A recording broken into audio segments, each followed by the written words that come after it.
we come. Oh, I need to record.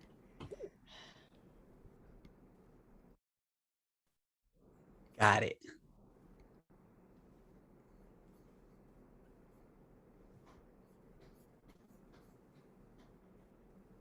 We come. That shit's funny. Wait, did you actually record that part? No, what happened was I opened YouTube and then it was like a delay. And so, yeah, I recorded the whole thing and then I go through and clip it. All right, so we can, it looks like share. So we can go ahead and share from YouTube into your platforms. Oh, I feel you. I got it. We're learning this, people, as we go, right? Oh, it only allows you to send it in Messenger, huh? Really? I think so. Well, we're gonna find out. Oh no, it doesn't. Haha. No, I see that you shared. You shared one of the other post in Facebook. Okay, here we go.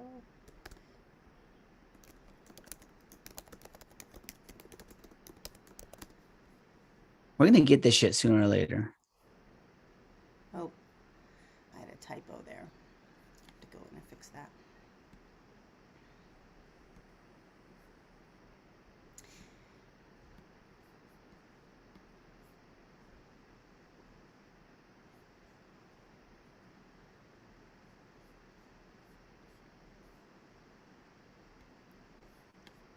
Alrighty then. Oh shit, what'd I do?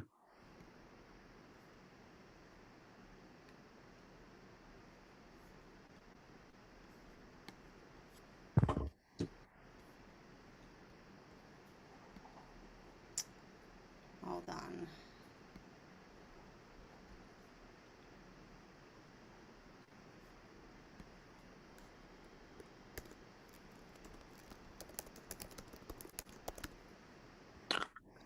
All right. Let me get back to our page here. Woo! You want to kick us off? Yes, great morning, great evening, great afternoon, depending where you're at on this beautiful planet, this amazing universe. Happy mother loving Sunday, guys. Check this out. I am Mark Sanchez, right? I'm a transformational teammate where I help people unwrap their souls with my company Librations. Right now, what does that mean? That means that I help you figure out how to be more joyful in your life. I help you figure out how to get better sleep. I help you figure out how to take care of shit that you didn't think you could take care of, right? And Miss Dr. Isela, what is it that you do? I am an intuitive medium. I'm not sure what I am. I am really just here to help people really find the truth of who they are, to get out of their own way, and to unpack the bullshit that's getting in the way of their peace of mind. It really is. This is a healing game, and if you figure out how to play the game well, you can actually heal and experience life the way that it was intended for you to experience. Yes, and today, why this is episode 2, season 2, Right. right? Two was twos are amazing, right? So check this out. It's gonna be on anybody. If you guys have any questions while we're going through, feel free and go ahead and blow up the chat, right? And we'll get to them towards the end of the call, right? Or live stream. I'm so used to doing webinars and whatnot that they're just calls, right? But today we're gonna touch on the topic of trust, right? The T word, guys. Now, how many of you out there have trust issues? And even though I've done this work for a long time, I still have motherfucking trust issues, right? They're probably never going to go away. But anyhow, Miss Isela, can you lead us a little bit into in the realm of trust that we're going to probably speak on today? We never know what's going to show up, people. It's just going to happen. But can you give us a little insight, please, Miss? Yeah, so trust is a really big deal. And oftentimes, what we do is we surpass the idea of trust into our spiritual development.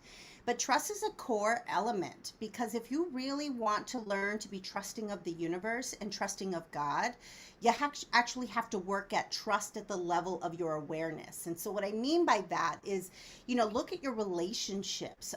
Do you have trusting, loving relationships? How do you feel about letting go of things and trusting that it will all be okay?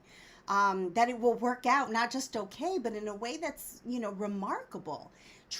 without trust, it's really, really hard to develop our into the truth of who we are spiritually. But I want to kind of start someplace because I think that this is an awareness that most people do not know. When we come into this physical form, some people will say that's an illusion, and that's a completely different podcast or different episode, probably. But this experience of being in this physical form is really intended for us to grow as a soul. And when I say grow as a soul, I actually internally flinch a little bit. And the reason is because our soul is actually perfect. But what happens, and our soul is it's like multi layers of experiences that we have had beyond this experience of life. So we've had many, many, many other experiences. But we come in with the intent to learn and grow. In truth, what we're doing is we're letting go of all the bullshit that has gotten in the way of our tapping into our soul. Okay, so we have these learned experiences that get in the way of accessing the truth that already exists within us. And what happens when we are born, and then this is one of these bullshit beliefs that I continue to exist. When we are born as babies, we go through the process of forgetting everything in order to go through the journey of remembering everything. And so we choose our parents, which is another thing you have to kind of swallow hard. You're like, okay, I chose these folks. What the fuck was I thinking? Yeah, what the But I hell's wrong with choose me? so I choose these parents, and what happens is they start to parent us in ways that support us, help us feel loved and safe, and that we can trust them. But see, we have these belief systems, and this is one core belief system that is still, not only is it cultural, but it's being passed down by doctors. It's being passed down by psychologists. That is one of the worst things that we can do to a baby, to a child. So a baby is crying, and we go, oh, no, no, if you pick him up every time the baby cries, you'll spoil him. He needs to learn to self-soothe, or else he's going to expect you to be there every time he needs you. Well, what's happening in the form that we are in the brain that is developing, because there's two parts of us. There's the soul level of who we are, and there's the physical form that we enter upon, right? So this developing brain in this form begins to learn, when I cry, sometimes people respond to me and sometimes people do not. And so what happens is it's just the baby will cry and cry and cry, and it could be at night. It could be, I fed the baby, I changed the baby, I did everything the baby physically needs, so he's okay. Just leave him alone, let him cry, he'll self-soothe, he'll be fine in a minute. What happens is the baby doesn't learn to give in. The baby learns to give up. That's a big, big, big deal.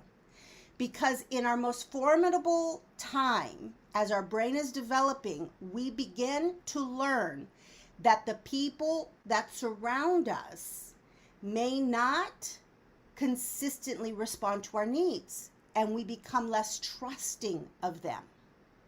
It's just what happens at the brain level. That sometimes I get my needs met and sometimes I do not get my needs met. And we begin then to depend less and less on the consistency of our caregivers. And that shapes how we love. That shapes how we receive love.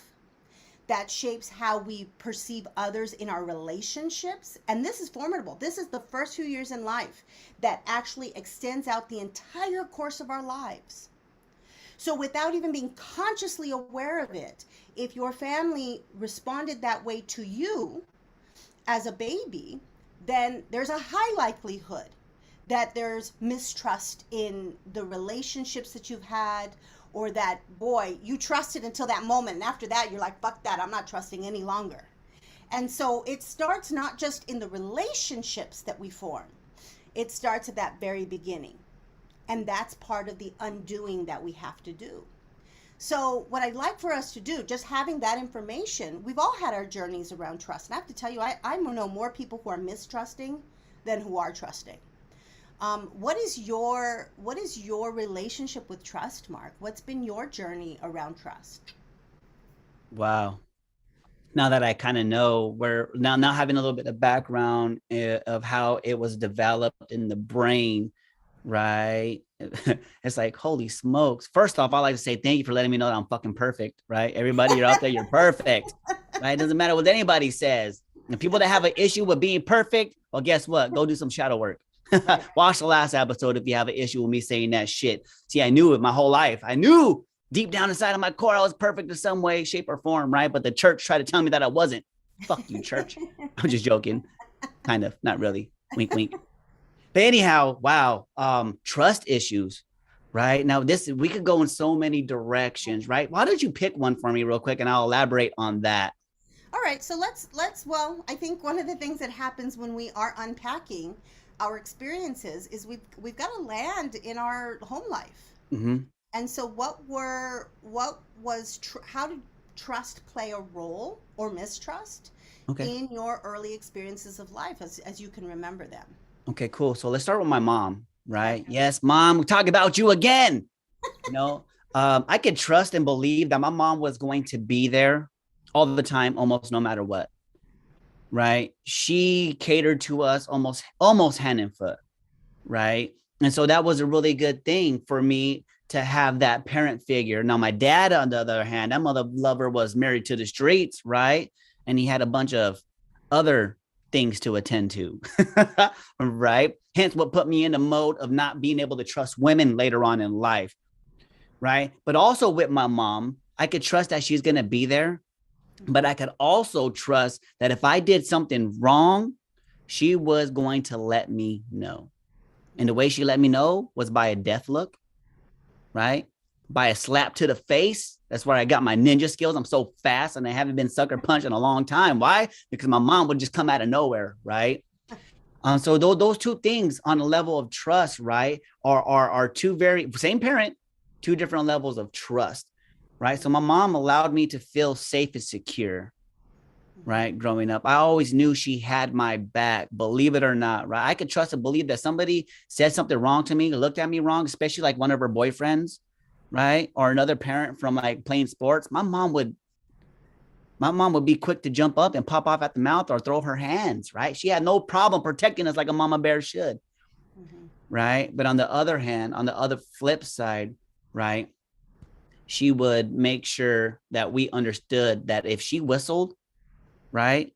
And I wasn't home in 5 minutes, that my ass was going to get a spanking, right? So I could trust her on those two levels with two different things. So, which later on in life, as we go further, when she went away for an extended stay at one of California's most prestigious hotels with like security 24/7, right? It really fucked me up, Mhm. right? Yeah. So, yeah. So, I mean, there's so many layers in that, Mark. I think I can relate on the father part of it. I had my trust with my mom, which was my primary caregiver. My mom and dad divorced when I was like two. They tried to get back several times, and that was atrocious every single time. But they got divorced when I was very young. And trust in my relationship with my mom was really what I equate to feeling mistrust because I didn't feel safe. I never felt safe with my mom. I always had to kind of judge, is she in a good place? Is she not in a good place? Is she ready? I mean, I could say something or I could do something, and the way that she would interpret it would be completely off, and she would fly off the handle. And so it was like I was walking on eggshells every time I was home. So if you can imagine living in this like I was in this hypervigilant state, constant. This is called toxic stress, where I was a constant state of uncertainty and doubt. Like I had to be two steps ahead of her or else she would come at me. And so there was mistrust, but it was equal to feeling a sense of safety. And what I could trust in the way that we perceive trust is I could trust that my mom, what she did, we grew up in poverty, but what she did is she really provided for us the best that she possibly could. Like we always had clothes, we always had food, we had a house that she had bought for my grandmother. And so we had a place to live. So she took care of those physical needs. And I think in her mind, that was the way that she knew how to express love, because she didn't know how to express love any other way. Like she didn't learn it from her parents. So, unless she was going to do her own journey of healing, she had no way of knowing how to do that. So it was this constant state of not trusting being safe in my own home. With my dad, who my dad never raised a hand to me. I always felt loved, not only from my dad's side of the family, but my family's Mexican, so we come from that belief system that we all live in the same house together. We all stayed there. So at my dad's house, there was my nana and my tata and my 5 aunts and uncles, and everybody lived there. So I was the only grandchild. So I was so loved, and I was so, like, there was always an uncle, or there was always an aunt, or my tata would make breakfast for me, or my nana would be out there in the with the trees watering the plants. And so I felt so loved and connected there. Having said that, my dad, like your dad, he would be out. He was young. God, when I think about he was like 20 something when he had me. He was young. He was like on the front end of 20, not even on the back end of 20. So he was still in his partying days. He was still going out and, not coming home at night. But, I was at my nana's house. So I was taken care of. He was also someone who wasn't good at following through. So he would go, oh, yeah, mija, I'm going to pick you up next weekend. And then Oh, yes. And, oh, yeah, mija, I'm going to give your mom some money, because she, money is like, rah, with my mom. And so she's like, oh, yeah, mija, I'm going to give your mom some money, or I'm going to take care of this. And then he wouldn't. And so I became less trusting of him. And there's another layer here, watching him with other women. Woo. And hearing my mom say, all men cheat, all men are assholes, all men only want one thing, which is your money, and then they leave you. Like, hearing that, and back here in my mind, she's just blood, my whole life, or my whole childhood. And so then I was mistrusting of men. And my dad was an example of what my mom was saying was true. So there are so many layers for me of trust that I was really fucked up. Yeah, we still are a little fucked up. Right. It's like, let's be honest. Like, no, not was, still kind of are. Like, you know what I mean? Yeah. And you touch on a really, really a good point that really I could relate to also, right? My dad was always there financially, right? We could really, there was probably like 1 or 2 times in our life that he couldn't show up in that aspect. But let me tell you, he was always there financially all the time. For that motherfucker to show up to a basketball game, a football game, no, right? For him to take us to school and come pick us up when he said he's going to pick us up, no, right? I could look and be like, okay, he said anytime, right? That moment never came. It was always later. Right. Right. So it's really interesting to grow up in a dynamic like that, where you had so much love from one side, right, but another side didn't give any cares. Now, money really helped in a lot of issues. And I guess that's probably the way he knew how to give love, right? He understood, well, at least I'm going to be here for my family and my kids financially, because that's what he learned from. Maybe his dad wasn't there either way, financially or emotionally, right? Which our parents are really young. My mom had me, she was like 16. Isn't that crazy when you think about that? Like, yeah, when you think about that. When I graduated from high school, because my husband and I just had this conversation. I graduated from high school, my mom was only 40. That means that throughout my entire course of my childhood years, she was under the age of 40. And I tell you, you don't start to know shit until you're at least 40. or hovering around that. So I don't know shit, guys. Isela just told me, Mark, you don't know shit, without telling me that I don't know shit. She said it nicely. Thank you for that. I feel like amazed that I'm still got time to grow. I thought there was something wrong with me. I couldn't trust myself up until this point, but now I'm glad that I know that it's after 40 I can start trusting myself, because I might actually know something. There's these life changes that happen. Yeah. And I think then you add the layer of trauma, and you add the layer where they weren't parented well. They weren't loved. They weren't supported. They weren't given what all children need. So they are trying to parent, giving what they don't have to give.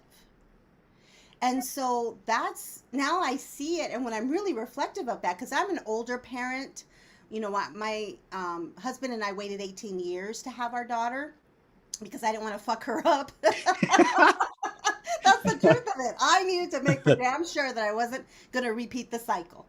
And so we waited 18 years to have her, and we haven't fucked her up. She's an amazing human being. And I didn't know like you could parent a kid and they be like as amazing as she is.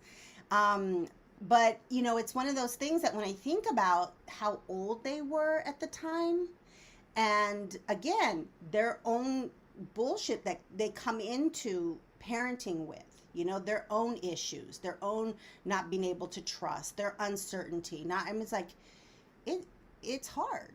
It's really hard.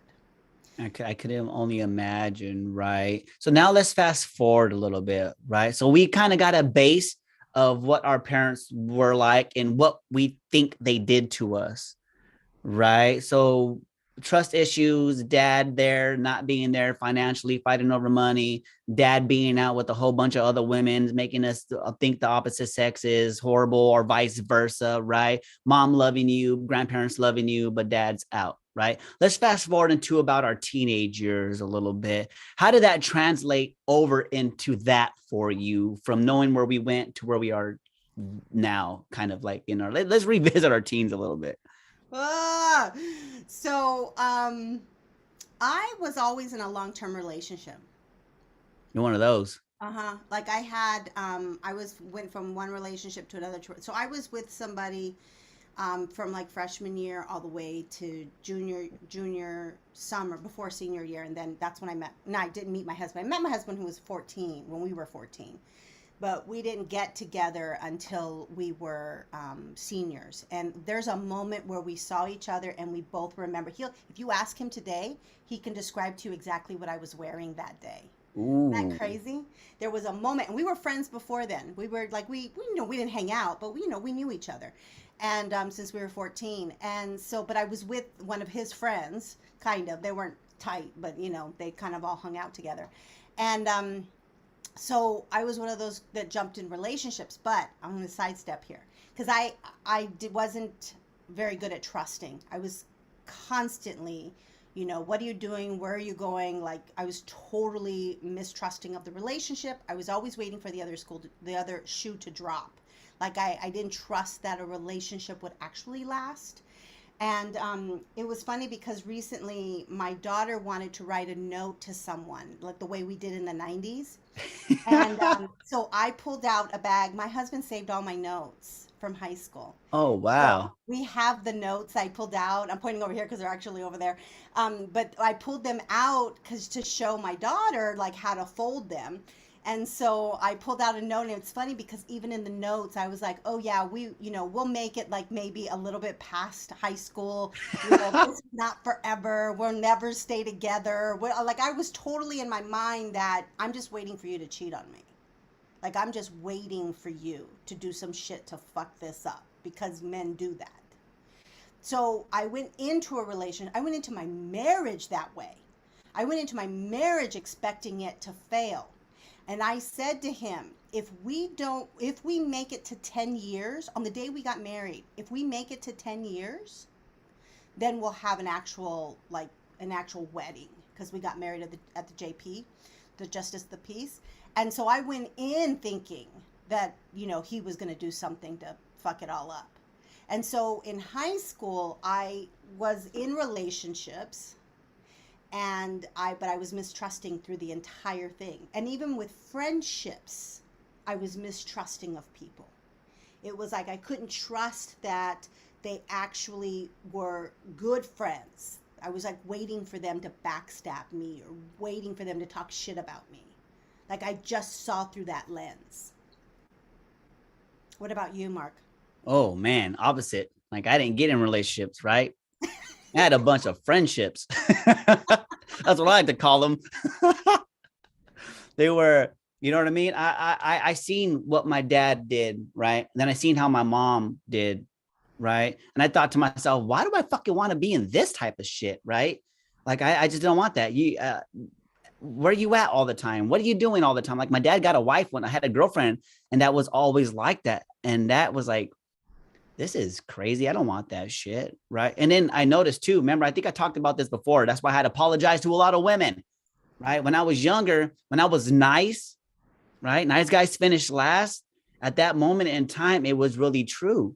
So I had to really cover up and reshape how I approached things to get what I wanted, right? So I had a lot of and because of my dad, right? And I see what he did and all the women that he had in his lives, and I see what happened to faithful women, right? It was just you got walked over, right? It was dumb, right? And so I had a lot of women, right? And even at a young age, it's crazy to think that like here you are 14, 15 years old and you're doing the things that you're doing, right?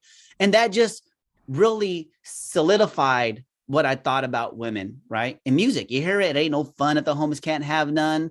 I got hoes, I got hoes. You know what I mean? You hear these songs, and it really it played on my emotions, and it really reiterated when I was able to get something so easily from them, right? And then you know what I heard all the time, Hmm. right? I don't do this often.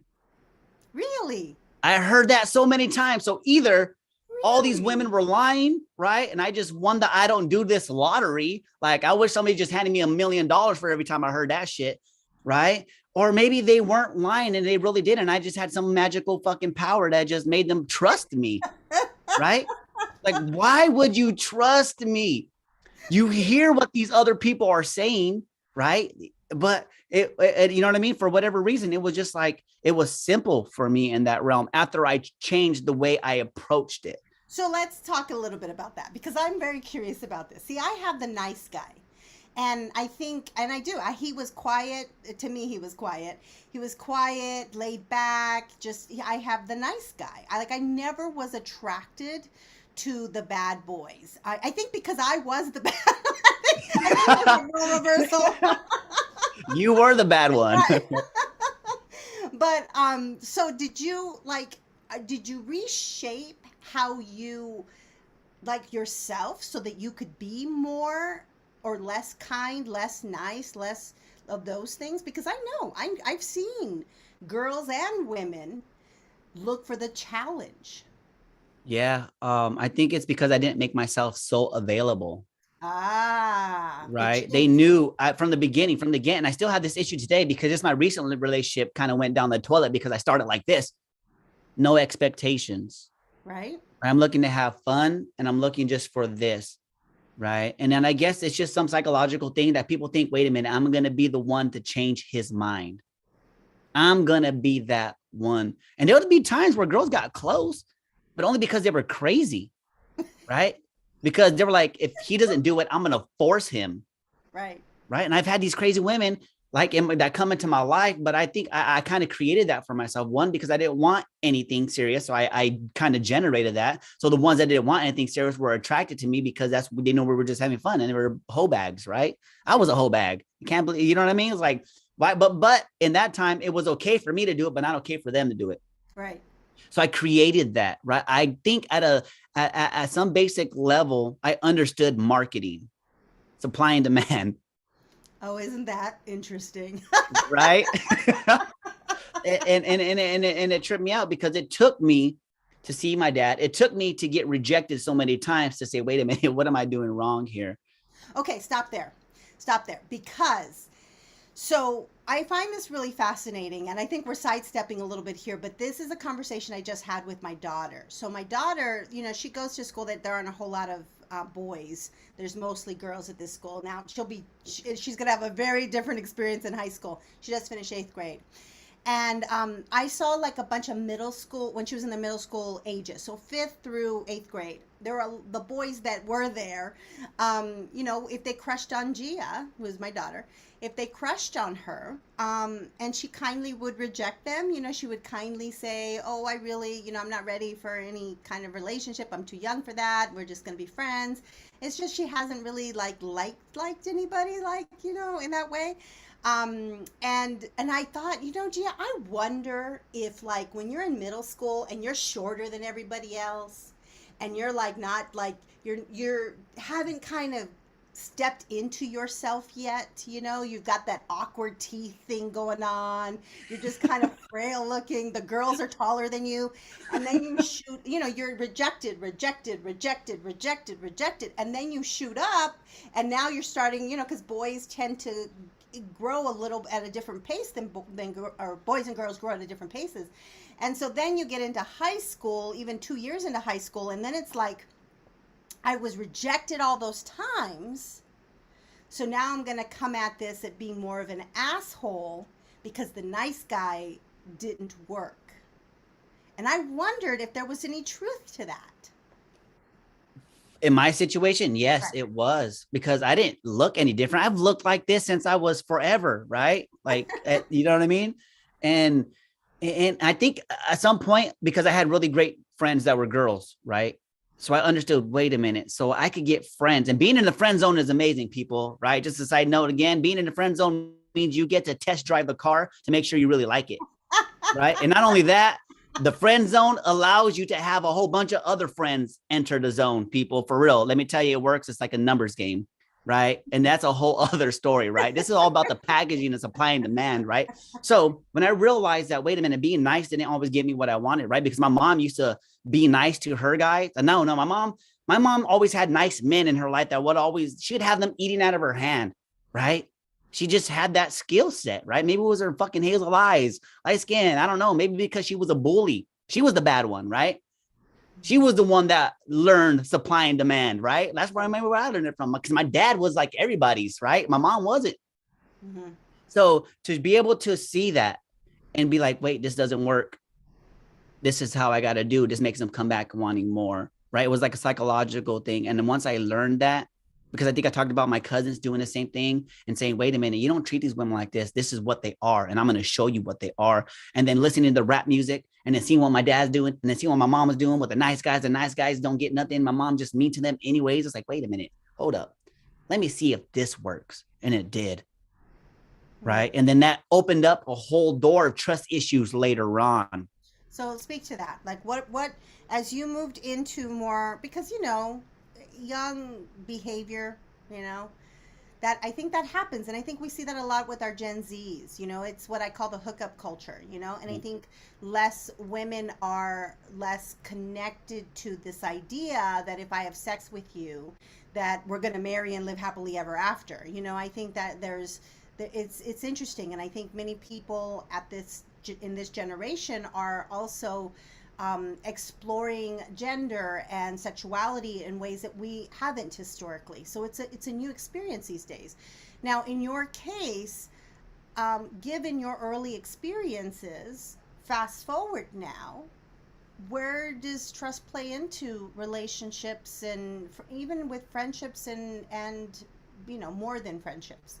How Okay. does So Yeah. we could touch on both at the same time, right? Because I was who I was in high school, right? And I had a lot of women, and for me it was nothing, right? For me it was like changing my shoes, and I had no issue. I would share them, right? I told you guys, song ain't no fun, the homies can't have none, right? But I had friends that were close to me, right? Here's another thing: keep your friends close and your enemies closer. Well, I did that, and that was one of the dumbest things I could ever think of doing, right? Because I'm not at war. I thought I was. So I had friends that would plot on me to get the girl that I was with or the girls that I had. All they had to do was ask, right? But these were my friends, and they would set me up and put me in situations to where you would try to catch me up in a room with one girl and then invite the other one over without me knowing. But I was too smart for that shit, right? I always knew, because it happened more than once with the same person. I always knew what was going to happen. It's my intuition would kick in, right? And so when the girl walked into the room, I made sure I was on the opposite side of the room. We were in there alone, but I was like, to my defense, I was like, you saw she was way over there. Think I'm stupid, right? But I had just had to think quickly on my toes, right? Now, fast forward, because of all those women, all the times I've heard I never do this, right? To me, it just seemed like this is just something women say. So let's just say I did get a good one, and I trust and believe I probably ruined a lot of great relationships because of my past experiences. They told me So I don't do this often. This is the first, and let me tell you, this would be the first date, and we had sex, and she was like, "Oh man, I never do this. You're just different." Right. And that moment I thought, yeah, right. so you were mistrusting of those words. Those And words. then mistrusting because it's that you probably say that to everyone. Is that That's what the you were next, thinking? there's the next step, right? Mistrusting because I know what I could say and how I would do that, right? So most people that have trust issues, it's because back in our minds, it's we thinking what we would do in this scenario, right? Right. You know, but I think we talked about this. I could tell a girl that I really like her, I enjoy her, and possibly love her if I don't mean it, right? Hmm. Because I'm just trying to get what it is that I want in the moment. But if it's something I truly mean, oh man, that shit's hard as fuck. Why? Because I have a problem trusting that if I tell her that I might get hurt. There's the vulnerability There's the piece. vulnerability part, and there's the other trust. I trust and believe with all my heart inside because of the shit that I've done that I'm going to get paid back for that, and she's going to hurt me, Yeah. right? There's the other shoe There's the waiting. trust. There's the opposite trust issue, right? There's the Yeah. other shoe waiting to drop, or she's going to string me along because Yeah. they only want what I got because I grew up dealing drugs, right? So I always had money, I always had nice clothes, I always had nice things. And so when anytime they were with me, it's like, do they love me or do they love what I'm able to do for them? Right. Right. And because I was who I was, I like to show off. Like, yeah, I got this. I do that. Like, you know what I mean? Fucking Right. idiot. You know how much money I could have saved? Hmm. There's so many layers to that. And I think that's why this is so complex. And so now I kind of want to take a look at, because trust was a really big deal for me. And I think it hasn't been until our last, I would say, my husband and I have been together 32 years. And so it's probably in our last 10 to 15 years that I actually started to trust him. Can you believe that? Now, Um, the hearing where you came from and why, yeah, I could believe that, but it yeah. sounds crazy, right? Yeah, and I wasn't very like, and he's somebody who, we don't really like go and hang out with people. I'm very introverted. He's introverted as well. He plays ball at the gym a lot, or he doesn't anymore. He goes like once or twice a week, but he used to. He used to go a lot, and I'd never questioned like where he was. Like he doesn't go out to bars. He doesn't go out like to friends' houses except if they're doing like the fantasy football thing. It's like once or twice they'll go and they'll pick their teams or whatever. But so he's never been anyone that I've wondered or questioned where he is, like ever. Um, and so I really had to work on myself because I used to expect his behavior to be a certain way, or that, you're showing me that I can't trust you or I can't trust what you say. It was really about me. It was really about how I was perceiving the situation, what I believed about his behavior, my beliefs around waiting for the other shoe to drop, waiting for, like, letting go of those tapes of hearing my mom that all men eventually cheat, all men eventually blah, blah, blah. Like, I had to work on dismantling those belief systems, and I had to start to change how I looked at him, because I had this like expectation that he needed to meet all of those needs that I had. Like he had to show up in a way that would please me. And he's never going to be able to do that, like ever, because we're seeking perfection. That's never going to happen. So I had to really look at, what is it that I'm perceiving here? What is true and what is simply a perception based on my past experiences? So we can have a conversation, and we can each take away a different perspective of that conversation or that experience based on our lenses that we see through. And so I had to start to check myself, like, why am I questioning him? Why am I asking these questions? I don't have any reason to. Shit, we've been together 20 years. I don't have any reason. And so I started to have to like really let go. That's about me. That's about my trust. That's about, and even with friendships, because I grew up in a home where my mom got pissed off and boom, she just wrote you off. Like there wasn't a conversation, there wasn't a fight, there wasn't a reason that we all were aware of. She just write you off, like you are dead to her.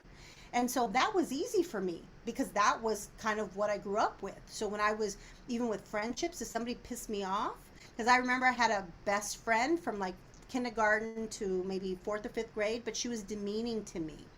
And she would like say things, and I would, catch it like, whoa, that was mean. And so one day I decided I had enough of it, and I just stopped talking to her. Like I literally, like the next day, just stopped talking to her. And I had another friend. We were all, you little groups of girls have little friendship groups. And she goes, "Why aren't you talking to her anymore?" I'm like, "Oh, because she was always mean to me, and I just don't want to talk to her." And she's like, "Okay." It's one of those like road dogs that are like, "I'm going to support you no matter what." No So, matter what. yeah. So she's like, "Okay, I won't talk to her either." And so this poor girl never got, I mean, she was a bitch a lot of times, but she was also a kid, and we were kids, and I never told her why. I never told her that she was hurtful to me. I never told her, "Hey, when you say that, this is how I feel." I never did that. I just cut her off. And so that was how I did friendships, because I didn't know how to work through it. I didn't know how to speak my truth. I didn't know how to forgive. Shit, I really didn't know how to forgive. And so all of that bled into all parts of my, like my life, all of my relationships, particularly my core relationship with my husband. What about you? Oh, I just think about all the things that go through my brain, right? And I think about, you know, I think trust issues really, we have a lot of so-called friends growing up, right? When I think about the friends that I kept close to me and the things that they did to me, right? And how I allowed it to happen, right? When I started going and doing the work inside, right? And I reverse engineer and I think to myself, why didn't I trust somebody? It's because I was always plotting in my head, Mm. right? Or I was always plotting and thinking what they were probably thinking, right? Because let me tell you, for having so many trust issues, I went into a lot of fucking drug dealers, drug deals, right? Not knowing who these people were. But in order to do that, I had to have a lot of trust in Mm. myself and my ability to make sure this went through well, right? Which is really weird because I have a lot of trust issues, right? And Right. in that realm, growing up, being in gangs, right? Being in situations, being around gossip, that's what just popped up in my head, right? Especially when it comes to family and Oh yeah. friends. To hear the way people talk about other people when that person's not around, that really gave me a lot of trust issues in my friend realms, right? Because I would hear things, right? Or sometimes I make prejudgments of listening to somebody's gossip, right? Somebody will start talking and give me the ins and the dibs on this person. And then I go in with a preconceived idea of thinking of me thinking I know who this person is, and then have a totally different viewpoint once I got to know this person, which got me in a lot of trouble later on down the road because some of my friends didn't like that I liked other people that they didn't like. And they thought because you had road dogs, remember you had your road dog Yeah. that just didn't like somebody because you said you didn't like them, Right. right? See, there's always two sides of the story that we don't get to hear, Mm-hmm. right? So somebody saying that they didn't like that person forgot to mention that this guy over here or this woman over here slept with their significant other or stole something or didn't pay something back, right? And so you just had this preconceived idea this person is just this, but then you hear this side of the story, it's like, wait a minute, or this person has no ill will towards that person over there, right? So listening to this growing up in families, listening to this grow up and within friends, because we don't know how to talk to each other, Right. right? We can't say, hey, you know what? I don't like hanging around with you because you're always wild and you're going to get me in trouble. And I can't have that type of negativity in my life. We just cut them off, Right. right? Or somebody makes a mistake and then you crucify them for it, right? But because I see repeated destructive behavior in the past, it's hard for me to believe that person. But for me, I gave people so many chances. I was the opposite, right? I trusted everybody until you proved me wrong. Mm. And it bit me in the ass a lot, right? A lot. People are like, man, you're too trusty. You're too trustworthy. It's like, you know what? I take chances. I'd rather somebody show me who they are than to pretend and talk to me, because you could only hold on to persona for so long, Mm-hmm. right? Because like I used to lie to those girls and it was so easy. Sooner or later, they found out, right? And even though I be upfront as much as possible, I could only hold a persona for so long, right? I could only be nice and generous so long before the assholeness kicks in and I get tired and bored of you, right? Then I couldn't just tell you up front in person, like, hey, you know what, this is as far as it goes. I would have to do something in order for them to kick me to the curb. Right. So you Right. sabotage it. I self-sabotage it myself. And so growing up and seeing that, right, it traveled with me until this day, where I have trust issues, not only in relationships, but in business relationships, right? Partnerships. Hmm. Working, I had a lot of trust issues. Why? Because people would exploit my expertise, exploit my talents and my gifts, and make false promises, right? And then try to dance around it and make you believe like, oh, you're really amazing at what you do, right? You're great at this. Don't fucking thank me, pay me, Hmm. right? And it comes full circle, right? No wonder why I have trust issues now when I'm building a team and saying, wait, am I picking the right people? Well, this is a total different realm, right? And the only reason why I felt that way, or because I didn't do the work then and I'm doing the work now, is now I can realize where it was where I wasn't trustworthy.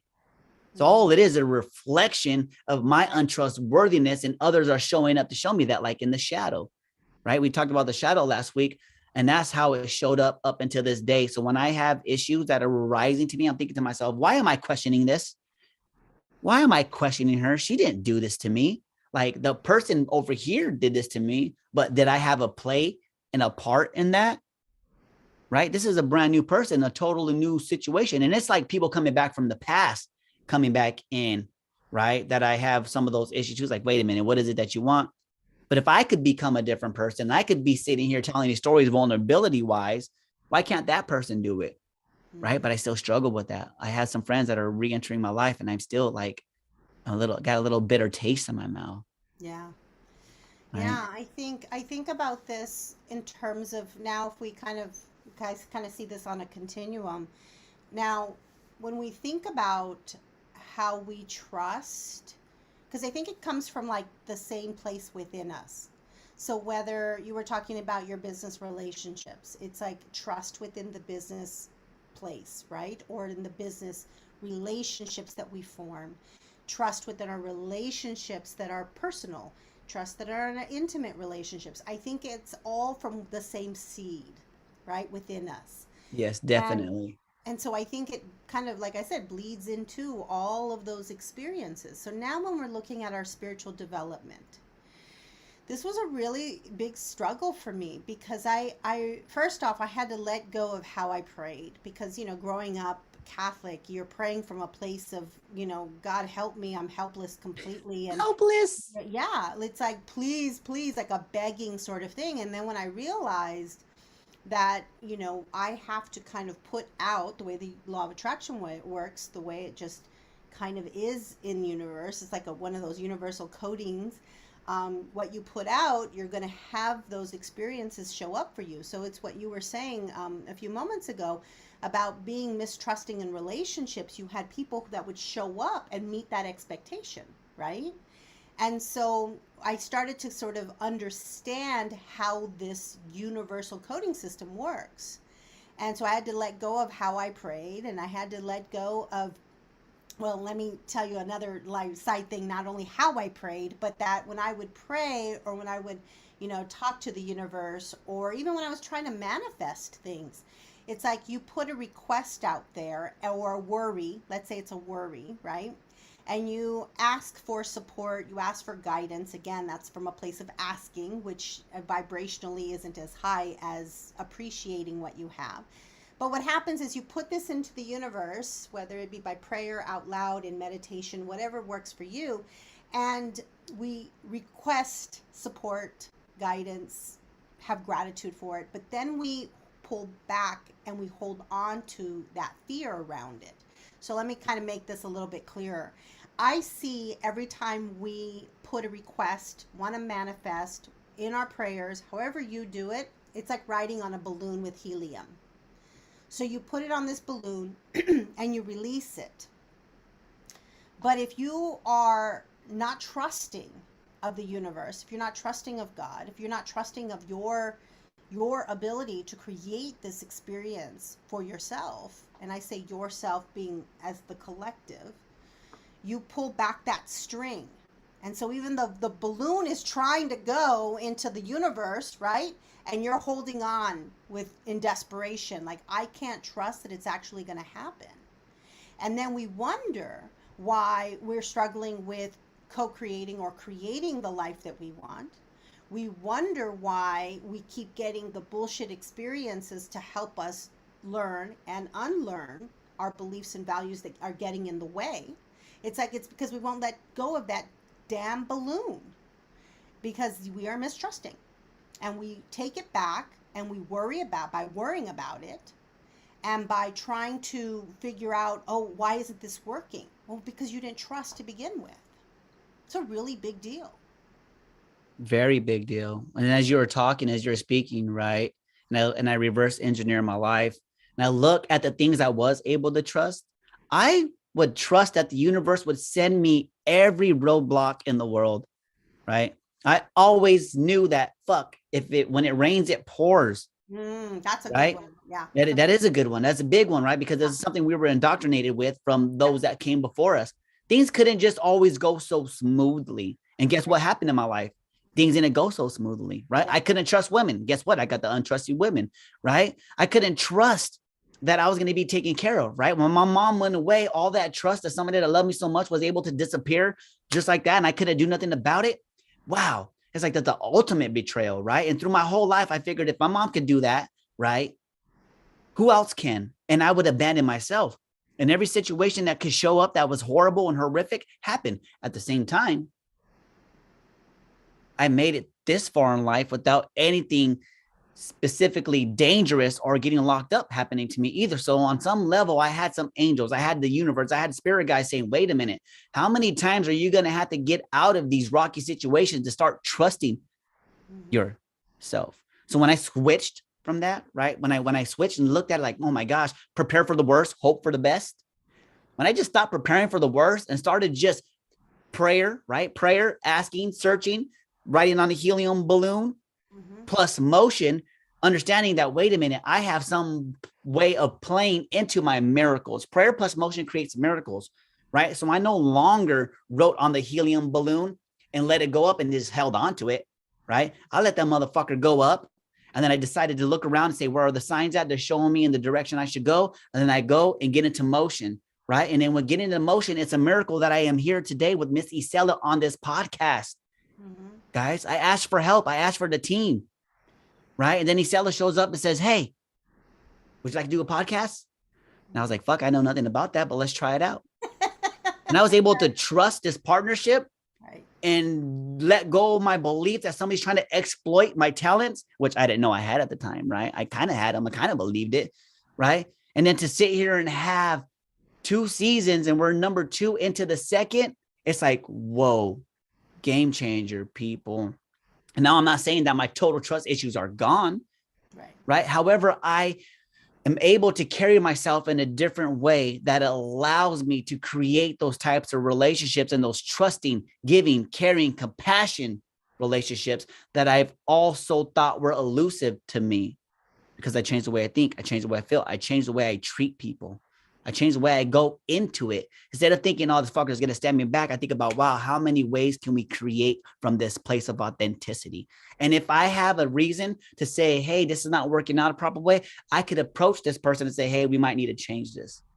And I'm able to trust that a little bit now, having this conversation, since I didn't know we were going to go down this rabbit hole. But there we go. That's how the shift and the transformation is made. And there's still work to be done.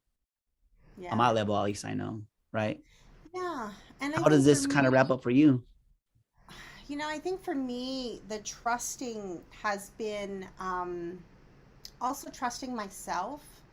Ooh. Understanding that even if a bad situation happens, I stop projecting out.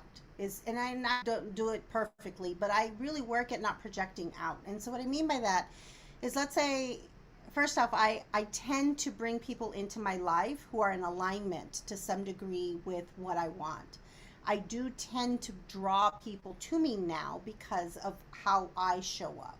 So that was a really big deal. But the few times, very, very few times that I might get somebody in my life who might trigger a memory or a reaction from my past, I recognize that as an opportunity for me to actually heal, as opposed to that asshole really was, being an asshole to me, like he really did this or she really did, and I can't believe blah blah blah, where I would have placed blame, and I would have looked at it from the lens of they need help, they need work, they need, like, I would have totally done that.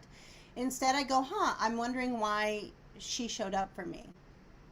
Like, I'm wondering why I'm feeling triggered, why I'm feeling irritated, why my trust issues are showing up right now. Is it the opportunity for me to say, hey, listen, let me establish some boundaries here and some expectations of behavior, because I didn't have a voice before, or at least I didn't know how to use my voice.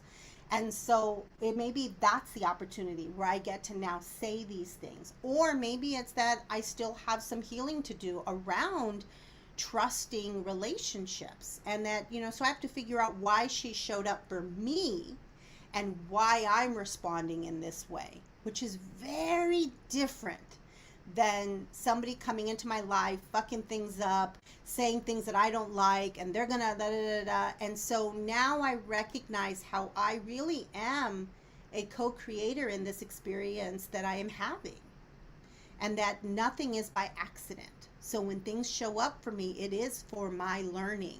And there's a reciprocity in the relationship. And that person may not be at the place of being reflective. They may hate me. They may think I'm stupid. They may think whatever. And that's okay. They get to have that experience of me.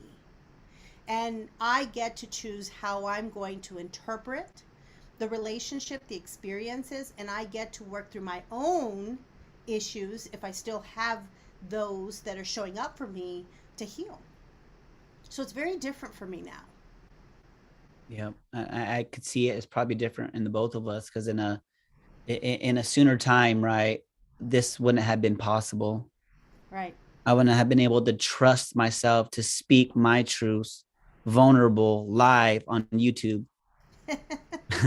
Right. And people thinking like, why are you giving away all your secrets, or why are you telling these dirty stories about yourself? It's well, because I had to be able to let go of what people think of me, or think they know of me. Or somebody might say, wow, I've known you my whole life and I never understood that that's what happened. Why? Because I wasn't able to communicate that Right. over to somebody. And like I said, it's easy to communicate over to the masses than it is to the actual person that I might need to talk to. Right. And it's really trusting myself in the process. When you said that, I was like, oh, because that's somewhere in the realm where I might have to do some more healing. Is Right. because when it comes to trusting myself to do things, I always try to outsource it. Right. Mhm. And I forget that my own talents and my own gifts that got me here weren't for nothing. And why not utilize them? Why put the trust somewhere else? Like, I think somebody's going to do a better job than me. It's like, who's better to tell my story than me? Mhm. Right? Who's better to put out the content for me than me? Right. And if I'm going to sit here and if I help others because I'm a transformational teammate, I help others trust and believe in themselves. How come? What? Mark, you help people trust themselves? Motherfucker, you don't even believe yourself. Like, you don't trust yourself sometimes. Right. So I have to bring myself back. And when we're able to have these conversations, why we have trust issues, and revert them back to like being in the womb and then being born and seeing mom and dad and then growing up and then seeing our boyfriends and girlfriends and then seeing the way we were treated in a work environment and seeing it is on a spiritual level, right? And being able to believe God, right? Because we believe that he just gave us negative situations all the time. We're forced to try to fight our way out of them, Mhm. right? And to know that we have a hand in that now, and we could go ahead and create amazing things. Like, the world has always been the world, but when I was able to switch the lens in which I look at the world in, oh, Right. what you're looking for, you're going to find, people. And if Yep. you want to look for trust, trust is going to show up. If you want to be disappointment, it's going to show up, Yep. right? It's just the way it works. And it takes time, it takes experience, and it takes opening up and having these amazing conversations with Miss Isela to realize it live here, like, aha. Well, I think we are coming towards the end of our podcast. Whew. You have any last words, Missy Sella, to close us out on this one? Because this could go on for another 5 hours.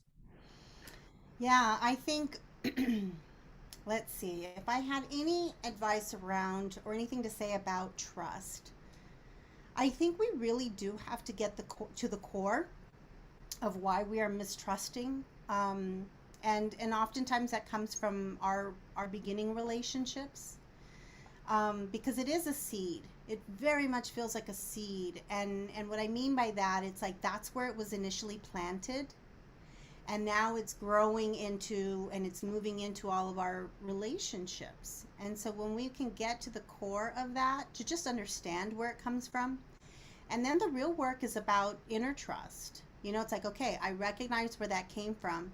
And you said we could talk about this for 5 more hours, but one of the things that I did in order to move into this direction is to really reparent that little scared girl who was looking for the connection and the love and the trust from her parents. And so now I get to, because when I'm freaking out, it's not the adult self that's freaking out. It's the little girl inside of me that's freaking out. Because my adult self is very intelligent. My adult self knows what's happening and why it's happening and can understand how the parts come together. It's the 3-year old, it's the 2-year old that's scared out of her mind. And so that's the part within me that's tantruming, that's crying, that's afraid. So I get to start to develop that inner trust within in order for me to be able to, again, trust at a larger scale and trust my intuition and trust my divine guidance and trust my relationship with God as an aspect, like I am an aspect of God, and to trust that I am taken care of. And so once you start to align with that, I'm telling you, magical things happen.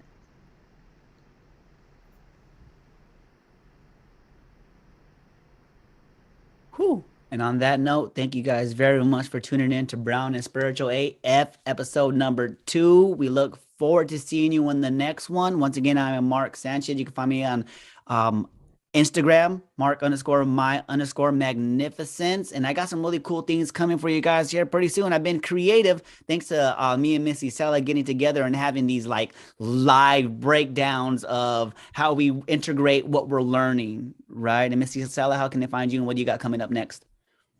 I am at iselagarcia.com, and also love being Isela Garcia on Facebook and Embracing Soul's Journey on Facebook. And every Wednesday, my cousin Tina Trinidad and I go live on Embracing Soul's Journey, and we offer free mini readings for folks. And so if you're ever interested in just connecting and getting a mini free reading before you schedule anything, if you would like to schedule something with me, yeah, just join us there. We are on 5:30 Pacific time every Wednesday, and I am developing a what I call a hybrid online course that I'm hopefully going to launch at the beginning of 2023.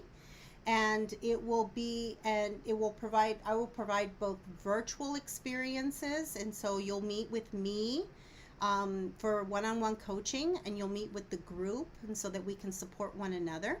And then you will have courses, the actual content that you can access at any time on your own time. And then, yeah, we'll come together and kind of support one another through this process of healing.